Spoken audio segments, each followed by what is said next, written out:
Yeah, you read that right. It's getting better. Either that or I haven't been listening to the radio as much, so I don't remember any of the gross stuff or hearing the same song over and over again until I hate it. So sit back, relax, and let's go over what makes a song good, modern music that's doing it more than a couple years ago, and how modern musicians figured out how to have songs that are good still get popular. Music critics usually judge whether songs are good based on how repetitive they are and give the impression that the less repetitive a song is, the better. Good music actually needs to strike a balance between being repetitive and adventurous. If a song isn't repetitive at all, it resembles someone randomly mashing keys instead of a well thought out pattern of notes, because anyone can play or sing random notes.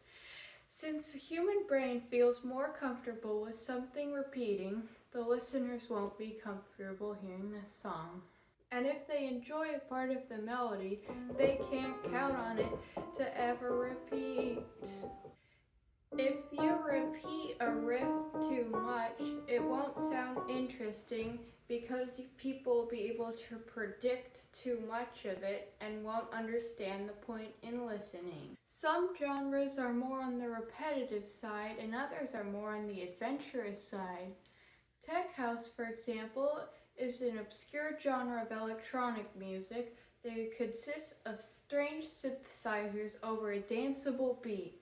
It gets away with being on the repetitive side because the synthesizers are unlike anything humans have ever heard before or will come across in real life. So it takes longer to get used to as opposed to if it were just the same lick played by a harp.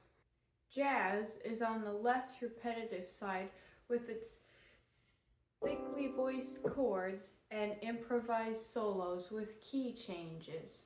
But the few repetitive elements is the beat is still fairly consistent even if it's swung. And the chords still have some relevance to each other, usually a tritone substitution or a 2-5-1, and they still follow that consistent pulse. Classical music is often structured in sequencing, where a pattern of notes is played at various pitches that are ascending or descending, and then a different sequence of notes is played in a way that brings closure when the repeated phrase is remembered. Good songs have patterns like melody, rhythm, or rhyme, and know when to break them in places to make a point, taking advantage of the fact that when a song changes to a different pattern, the listeners find it thrilling.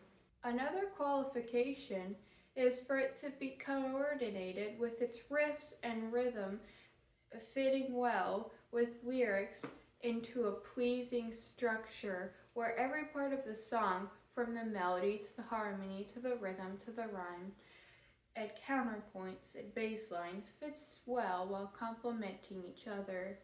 As a person who has tried to write well-coordinated music, all those elements are hard to line up. Every time I write a song, I always feel like,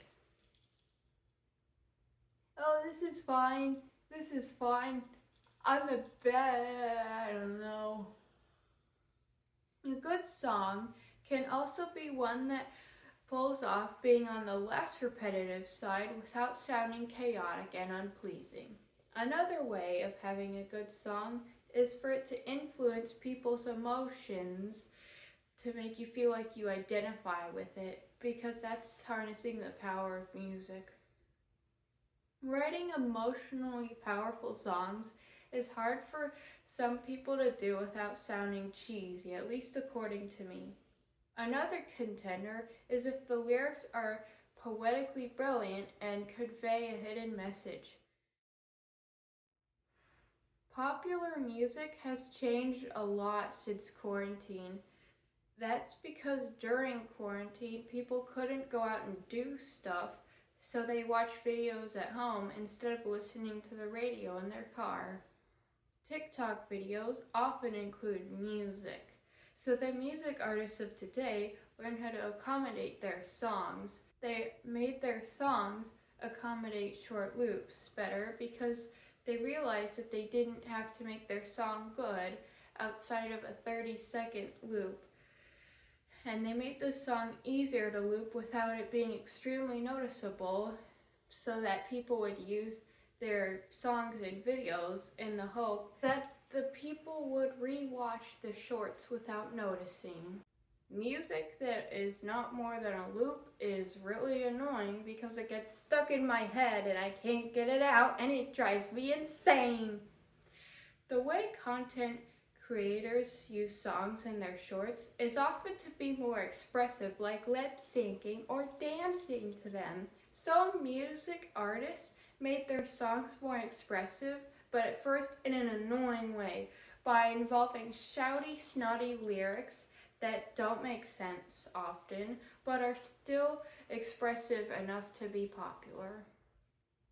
But I think right after all those songs got old, they listened to them again and they were like, wait a minute, that sounds annoying as heck. Maybe there's a better way?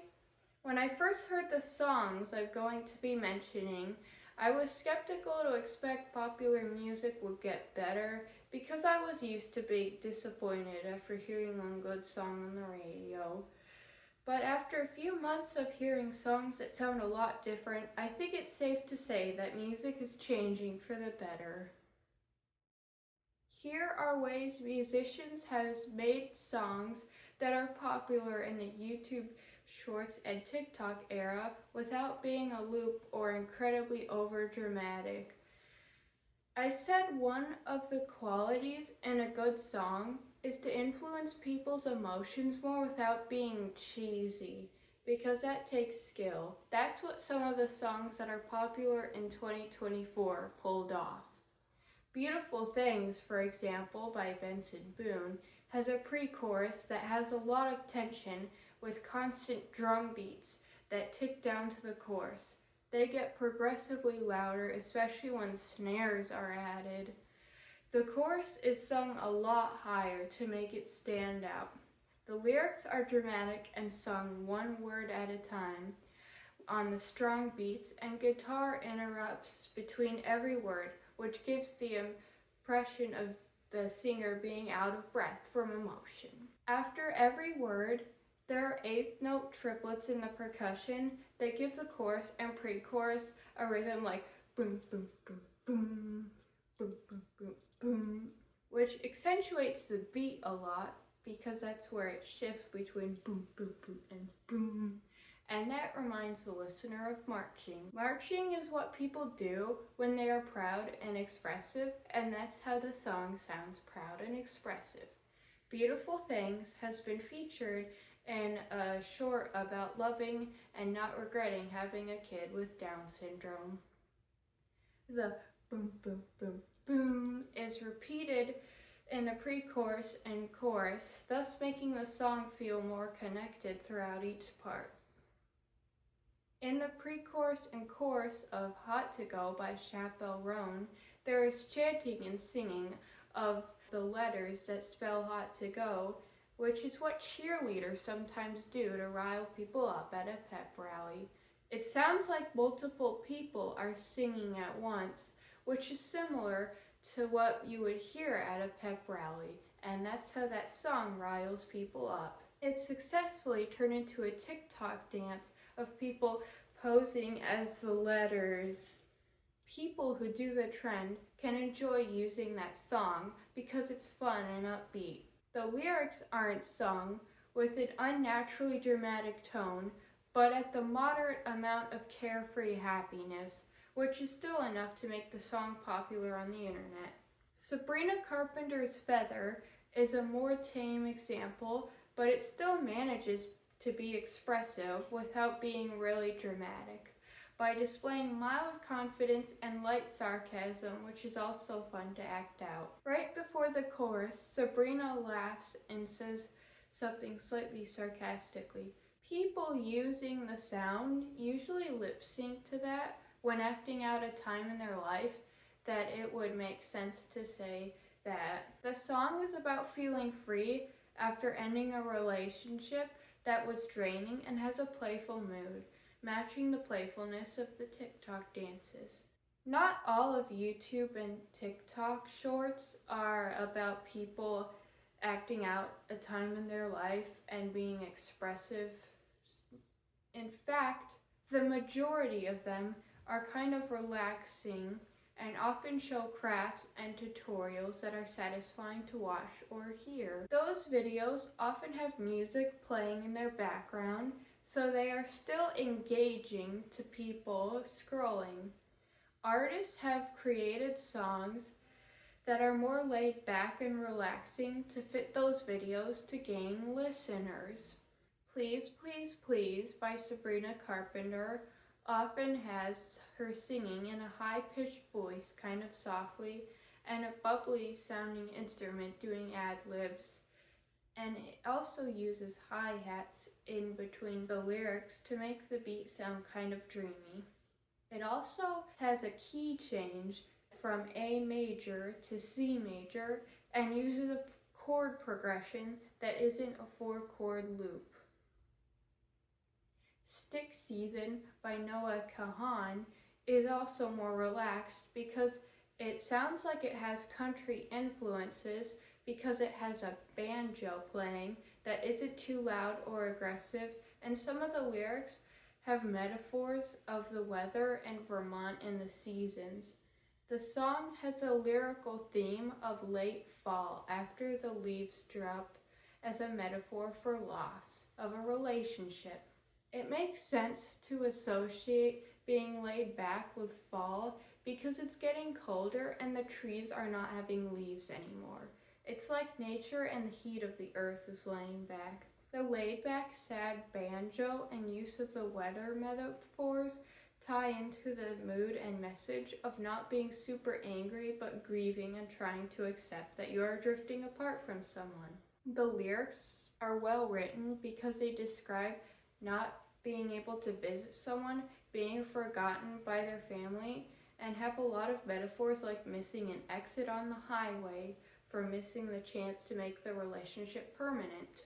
Also, there's not a lot of banjo in popular songs, and usually songs with banjo are more upbeat than Stick Seasons, so I find the banjo an interesting addition. When I was younger, some pop stars of the early 2010s seemed kind of self-absorbed, but I'm not really getting that impression as much today. Some of them just give off the impression that they're really serious and really creative with making music. To expose people to their music, artists don't have to go on tour and get signed to recording contracts anymore, but they have to know how to make music designed for social media because that's where most people spend their time, whether people like it or not. The TikTok era isn't the first time music has had to adapt to the culture. The early 2010s artists made their music popular by singing about going out and dancing at clubs and stuff, because I remember people doing that in the 2010s a lot. In the 80s, people were more optimistic that the future would have flying cars and crazy technology, and there was sci-fi films for the future depicting it as looking vastly different. So the songs tied into the theme of advancing into the future by having a little taste of what they predicted was to come through brand new synthesizers to get people excited when they listen to the songs. Okay, I'm done. Bye.